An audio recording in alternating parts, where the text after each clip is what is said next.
Kristus, terima kasih kepada pemain musik yang sudah melayani kita dengan luar biasa. Dan sungguh-sungguh diberkati Tuhan anak-anak muda kita yang sudah memberikan waktunya melayani Tuhan. Nah, Bapak Ibu yang dikasihi Tuhan, hari ini saya berbicara tentang satu tema, carilah Tuhan. Mari kita membuka Alkitab kita bersama-sama, Bapak Ibu yang dikasihi oleh Tuhan, di dalam Yesaya pasal 55 ayat yang ke-6 hingga ayatnya yang ke-9. Kita akan belajar firman Tuhan ini di pagi hari ini menjelang siang ini. Kita belajar Yesaya pasal 55 ayat 6 hingga ayatnya yang ke-9.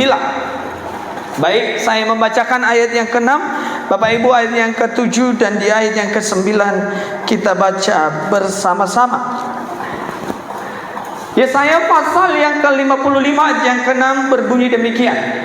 Carilah Tuhan selama ia berkenan ditemui, berserulah kepadanya selama ia dekat.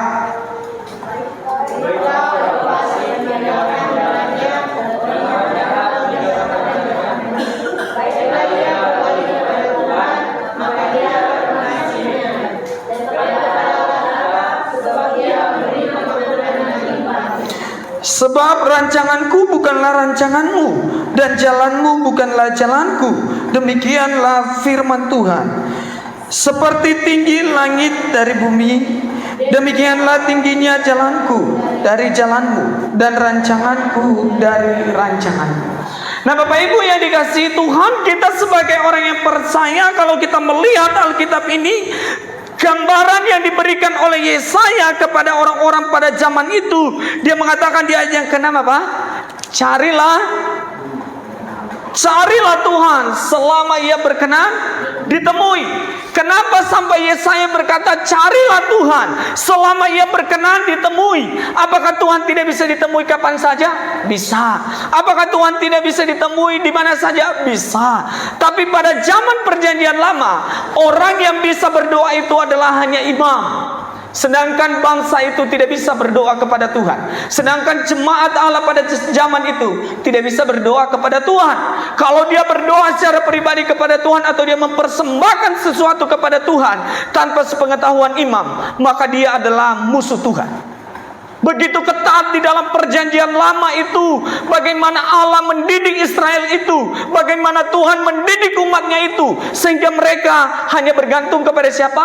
Imam. Kalau mereka berdosa, persembahkan korban, imam. Tapi kita bersyukur di zaman sekarang, kita sudah bisa melayani Tuhan, kita sudah bisa beribadah, kita sudah bisa berdoa. Itu tidak ada lagi larangan, sebab Yesus sudah datang menebus kita. Nah, Alkitab mencatat beberapa hal yang perlu kita pelajari hari ini. Pasti orang berkata, gimana ya saya mau mencari Tuhan? Di mana Tuhan berada? Kalau Bapak Ibu membuat sebuah pertanyaan di mana Tuhan berada, maka Tuhan itu berada di dalam hati Bapak Ibu Saudara dan saya. Tuhan itu tidak jauh dari Bapak Ibu Saudara dan saya. Tuhan itu berada lebih dekat dari pakaian yang kita pakai, lebih melekat daripada apa yang kita pakai, karena dia ada di dalam hati Bapak Ibu Saudara dan saya.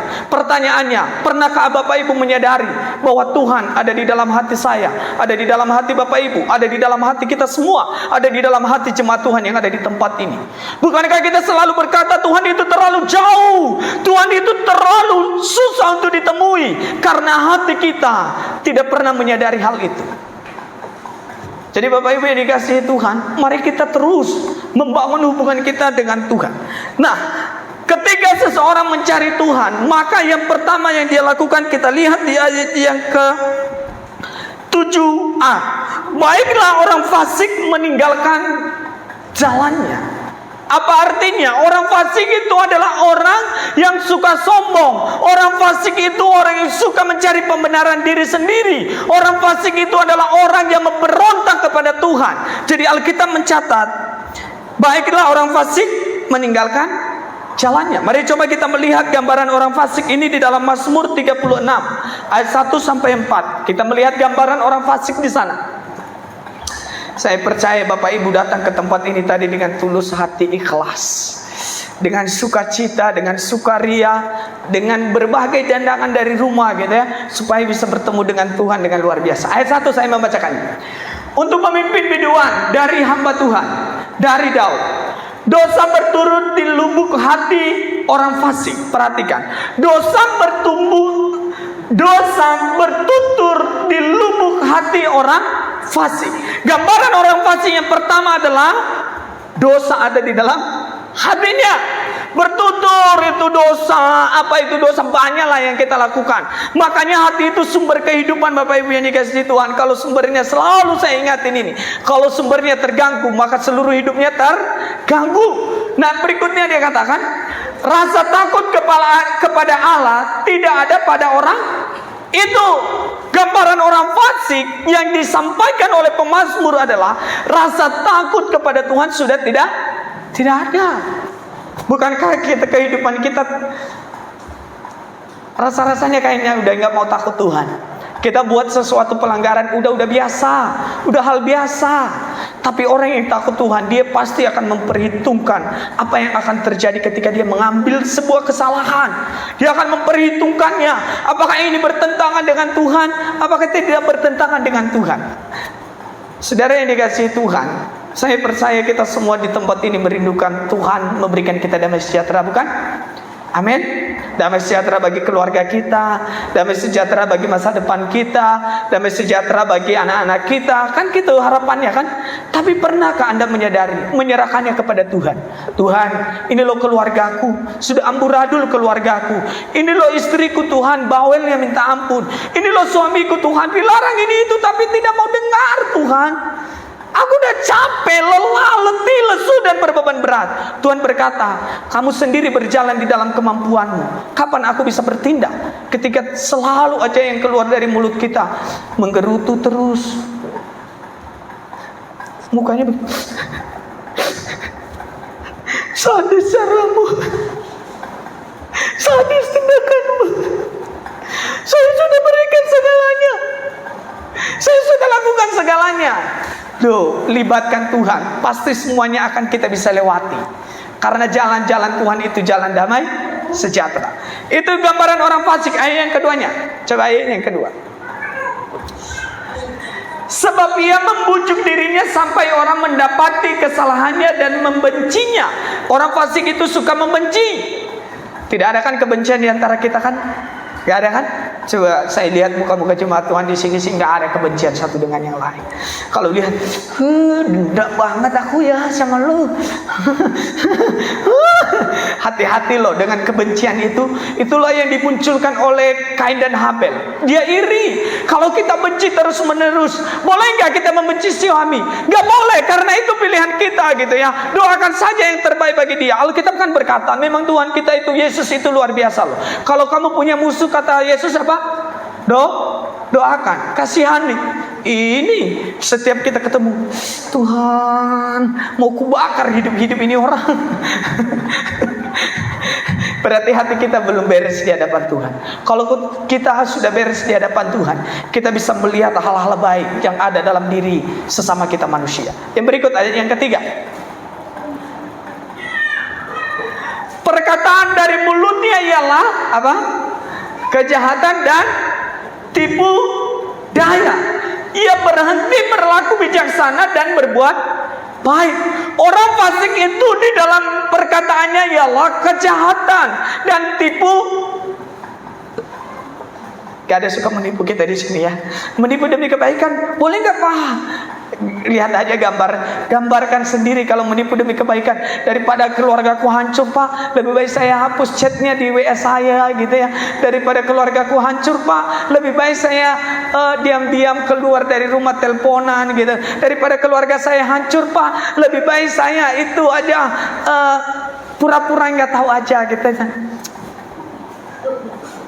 Heran saya anak muda zaman sekarang, gerakannya udah ditahu. Akibat LDRan kan, suap-suapan di video call. Itu bohong betulan enggak? Ayo sadari Bapak Ibu yang dikasihi Tuhan, iya kan? Kita itu mempunyai gambar diri Allah. Kalau itu saja kita, sayang, ini ya makannya. Makan itu kameramu yang rusak. Orangnya begini, nggak masuk itu. Jangan sampai hidup kita penuh dengan tipu daya, ya kan? Yang anak-anak muda, Dek, kamu udah makan belum? Aku sedang makan roti bukan mulutmu. Orang dia yang nikmati gitu. Capek ini rahang bos, capek rahang. Lihat dia soal. Ada satu ibu menikah dia sama suaminya. Ketika dia menikah, Pak, kita ini semenjak saya ikut Bapak, kok hidup saya jadi berantakan ya? Bapak nggak punya uang, nggak punya ini segala macam. Lalu dia jawab begini, bukankah ketika waktu kita pacaran saya selalu bilang, kamu adalah hartaku satu-satunya. Maka itu harta satu-satunya. Jangan tertipu. Sudah disampaikan, cowok itu terlalu jujur. Dia bilang apa? Kamu adalah hartaku satu-satunya. Sudah dia sampaikan bahwa kamu adalah hartanya satu-satunya. Berarti dia tidak punya apa-apa gitu ya. Jadi jangan menyesal. Dan ia berhenti berlaku bijaksana dan berbuat baik. Orang fasik itu kalau dia berhenti berlaku baik gitu ya. Terkadang pergaulan kita juga merusak kita, Bapak Ibu yang dikasihi Tuhan. Kalau kita bergaul dengan orang-orang yang mau berpikiran ke depan, contoh kita bergaul dengan pengusaha, atau kita jangan dulu kepada pendeta. Soalnya banyak orang juga benci kepada pendeta. Kenapa benci? Dulu juga saya termasuk. Salah satunya ketika saya masih muda, saya sangat tidak mau ketemu dengan pendeta. Kenapa? Karena pendeta itu setiap apa yang kita tanya selalu firman Tuhan yang dibicarakan, selalu firman Tuhan yang dongkol dalam hati. Mungkin juga Bapak Ibu gitu ya. Tapi sadarilah bahwa semua apa yang disampaikan Alkitab itu pasti akan tergenapi. Satu demi satu pasti akan tergenapi. Makanya jangan sampai mulut kita penuh dengan tipu muslim. Yang ayat yang keempat, kejahatan dirancangnya di tempat tidurnya. Ada beberapa ciri orang fasik yang sudah digambarkan dalam Alkitab ini. Ada kan orang-orang itu dia sedang tidur di kamar, tapi mikirin gimana caranya supaya saya ini besok. Ini cara. Tapi masih penting kalau melakukan yang baik. Tapi orang fasik selalu kejahatan dirancangnya di tempat tidurnya. Orang tidur ya, tapi orang fasik suka merancang kejahatan. Besok saya mau buat kejahatan apa lagi? Besok saya mau buat apa lagi? Ia menempatkan dirinya di jalan yang tidak baik. Apa yang jahat tidak ditolaknya. Kalau udah tahu itu jahat, tolonglah ditolak. Kalau itu udah nggak baik, tolonglah ditolak. Bagaimana caranya? Ya jangan ikutlah komplotan-komplotan yang tidak baik.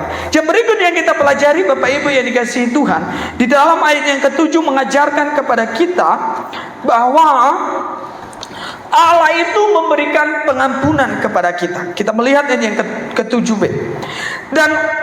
Dan orang jahat meninggalkan rancangannya, baiklah ia kembali kepada Tuhan, maka dia akan mengasihaninya, dan kepada Allah kita sebab memberi pengampunan dengan limpah. Saya mau katakan begini Bapak Ibu kepada Bapak Ibu, sehancur apapun kehidupan kita, sebobrok apapun kehidupan kita, jangan pernah tinggalkan Tuhan. Tuhan itu maha pengasih, Dia maha penyayang. Kalau Dia tidak mengasihi Bapak Ibu Saudara dan saya, Dia tidak mau datang ke dunia mau menebus Bapak Ibu Saudara dan saya. Kalau Dia tidak mengasihi saya dan Bapak Ibu, Dia tidak mau rela disalibkan, tapi Dia mengampuni Bapak Ibu Saudara dan saya. Dosa apa sih yang tidak bisa diampuni oleh Tuhan? Ada dosa yang tidak bisa diampuni oleh Tuhan. Gak ada sebenarnya. Tapi kita hanya tidak pernah mau sampaikan kepada Tuhan bahwa kita berdosa gitu ya. Kita ini manusia yang terbatas. Siapa yang tidak punya keterbatasan di tempat ini? Gak ada kan? Kita semua punya keterbatasan. Kita semua punya kelemahan. Kita semua punya kekurangan. Benar ya? Ada yang tidak punya kekurangan? Tolong lambaikan tangannya. Yang tidak punya kekurangan? Gak ada kan? Kita semua punya kekurangan. Kita harus akui itu. Di dalam kekurangan itulah kita butuh Tuhan, supaya Tuhan mengajarkan kita, supaya kita jangan sampai jatuh di dalam dosa yang sama lagi. Maka Bapak Ibu yang dikasihi Tuhan, carilah Tuhan. Dengan cara apa? kita bertobat. Ketika kita bertobat, kita datang kepada Tuhan, kita berdoa, kita memuji Tuhan, kita serahkan hidup kita kepada Tuhan. Bukankah Alkitab berkata begini? Mari kau coba lihat, kalau Bapak Ibu di dalam pergumulan besar, mungkin itu besar menurut Bapak Ibu, tapi menurut Tuhan itu kecil. Coba lihat, ini yang harus kita lakukan ketika kita menganggap masalah itu lebih besar. Makanya kita coba lihat Matius pasal 7 ayat 7. Ini mungkin udah sering ya Bapak Ibu ya. Matius pasal 7 ayat 7.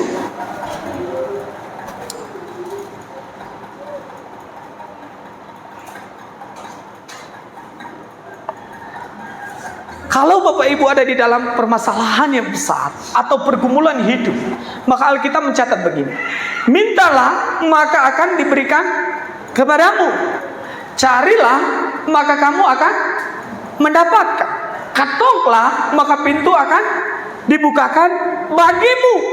Pertanyaannya, Bapak Ibu sering gak meminta kepada Tuhan? Pertanyaannya, Bapak Ibu sering gak datang kepada Tuhan? Sering gak berdoa kepada Tuhan? Sering gak berkomunikasi dengan Tuhan? Tapi kita mau mengharapkan hasil yang baik. Saya kan pernah bilang, kerjakan apa yang kamu doakan, doakan apa yang kamu kerjakan. Itu yang benar. Jangan berharap terus menerus, Tuhan mau kasih saya ini, kasih saya itu, tapi kita nggak bekerja. Gak mungkin Bapak Ibu. Kalau kita dalam ruangan ini kita berkata kita mau ubah ruangan ini, mau jadi apa ruangan ini, kalau kita nggak kerjakan, kira-kira ruangan ini berubah nggak? Gak akan terjadi apa-apa. Gak akan terjadi perubahan. Perubahan itu dimulai ketika kita melangkah dalam hidup ini. Makanya Alkitab berkata, mintalah maka akan diberikan, ketoklah maka akan dibukakan, carilah maka kamu akan mendapatkan. Ini semua kata kerja Bapak Ibu yang dikasihi Tuhan. Semuanya itu kata kerja. Jadi Bapak Ibu yang dikasihi Tuhan, jangan malas-malas. Jangan malas-malas untuk bekerja. Jangan malas-malas untuk Jadi jangan sampai kita malas, Bapak Ibu yang dikasihi Tuhan. Kalau kita malas, itu bahaya. Bahaya kalau Bapak Ibu Saudara dan saya malas. Jadi mari Bapak Ibu jangan malas-malas. Ayat yang berikutnya, ayat yang ke-8.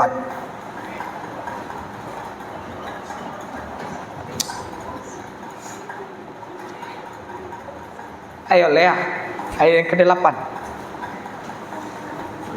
Karena setiap orang yang meminta, apa kata Alkitab?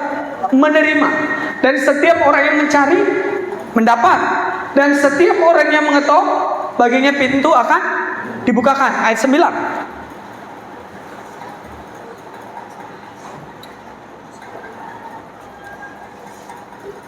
Adakah seorang dari padamu yang memberi batu kepada anaknya jika ia meminta roti? Yang sudah punya anak, kalau anak kita meminta roti, kira-kira kita ambil pasir nggak? Ya udah nak, makan aja ini pasir. Nggak mungkin kan? Kita pasti memberikan yang terbaik kepada anak kita, karena dia anak kita. Bukankah Tuhan adalah Bapa kita yang menyediakan segala sesuatu? Alkitab mencatat dari segala sesuatu yang tidak ada menjadi ada karena Tuhan. Cuman kitanya ini ada masalahnya di kita. Kita malas gitu, malas berdoa, malas ini segala macam. Cuman kalau kita butuh aja datang kepada Tuhan. Kalau lagi bergumul, Tuhan tolong aku Tuhan, gak ada lagi jalan keluarnya Tuhan. Di saat kita masih mampu, kita gak mau berdoa. Ayat yang ke-10. Atau memberi ular jika ia meminta ikan. Gak mungkin kan? Anak minta ikan, cari ular dulu di sawah sana gitu ya. Cari, tunggu ya nak, tunggu. Saya papa mau cari ular dulu, mau kasih kamu di piring itu ular. Masih mending ular ini kalau udah dipotong, masih bisa dimakan. Kalau ularnya hidup, kira-kira anak senang gak? Anak histeris. Jadi Tuhan itu tahu yang terbaik. Saya bilang sama pemuda tadi malam, Tuhan itu tidak memberi apa yang kamu inginkan, tetapi Tuhan itu memberi apa yang kamu butuhkan. Beda loh ya, keinginan dengan kebutuhan. Kita harus pahami itu. Sekali lagi saya ulangi, Tuhan itu tidak memberi yang kita inginkan, tapi Tuhan itu memberi kebutuhan. Apa kebutuhan kita? Keinginan kita itu kan banyak ya, tapi belum tentu itu menjadi kebutuhan. Benar ya Bapak Ibu ya? Orang lain pakai iPhone 13, Ya kita pakai apa adanya. Jangan bilang Tuhan aku berdoa bergumul, aku mau beli iPhone 13. Kalau nggak kebeli, saya mau minum racun aja, racun tikus. Itu keinginanmu, bukan kebutuhanmu. Emang apa yang ada itu nggak menjadi kebutuhan kita? Bisa video call udah oke lah. Halo say hello bisa, bersyukur gitu ya.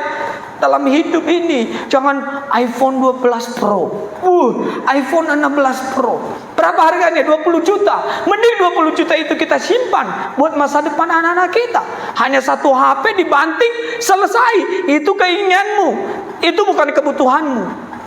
Kebutuhan itu contoh beras, itu kebutuhan kan? Itu kebutuhan pokok. Coba nggak makan 3 hari, sudah mulai apa itu?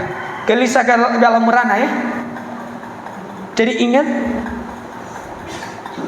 pengampunan ada di tangan Tuhan. Maka ampunilah satu dengan yang lain. Yang terakhir Bapak Ibu yang dikasihi Tuhan, ayat yang ke-9, ayat yang ke-8 dan ke-9 berkata apa? Ini yang perlu kita pahami dan kita perlu mengerti. Sebab rancanganku bukanlah rancanganmu, dan jalanmu bukanlah jalanku. Demikianlah firman Tuhan. Jalan Tuhan itu berbeda dengan jalan kita. Rancangan Tuhan itu berbeda dengan jalan kita. Mungkin orang berkata, dirancang orangnya, masa depannya seperti ini, masa depanku harus seperti ini. Tapi rancangan Tuhan itu jauh lebih indah loh Bapak Ibu yang dikasihi Tuhan. Makanya di ayat yang ke-9 berkata, seperti tingginya langit dan bumi, demikianlah tingginya jalanku dari jalanmu, dan rancanganku dari rancanganmu. Saya mau tanya sama jemaat Tuhan di tempat ini, pernah ukur langit sampai bumi? Dari bumi sampai ke langit? Berapa ukurannya? Ada yang pernah ukur? Sedalam itulah, setinggi itulah rancangan Tuhan dalam hidupmu.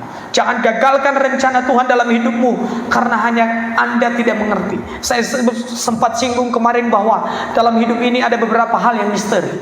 Yang pertama kematian, itu misteri, tidak ada yang tahu. Yang kedua jodoh, itu nggak ada yang tahu kepada siapa kita berjodoh.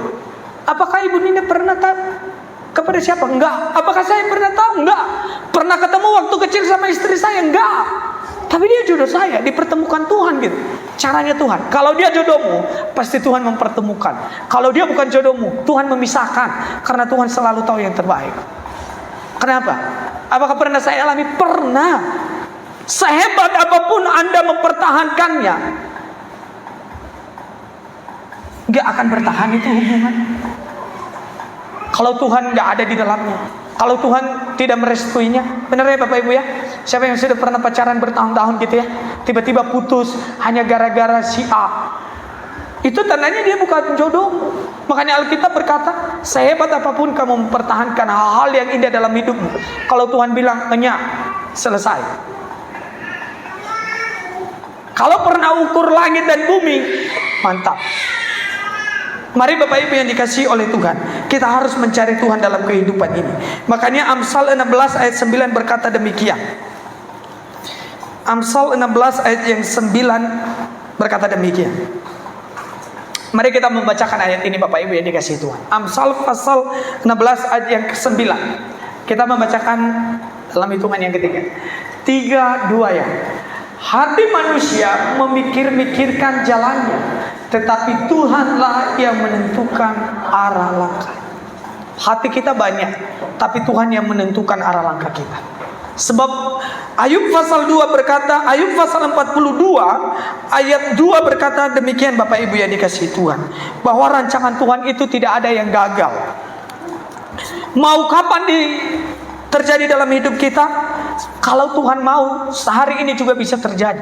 Kalau Tuhan mau besok juga bisa terjadi. Makanya Alkitab berkata di dalam Ayub pasal 42 ayat 2. Nah, mari kita mengimani firman Tuhan ini, bahwa Tuhan itu tidak pernah gagal melukiskan masa depan kita, melukiskan hidup kita.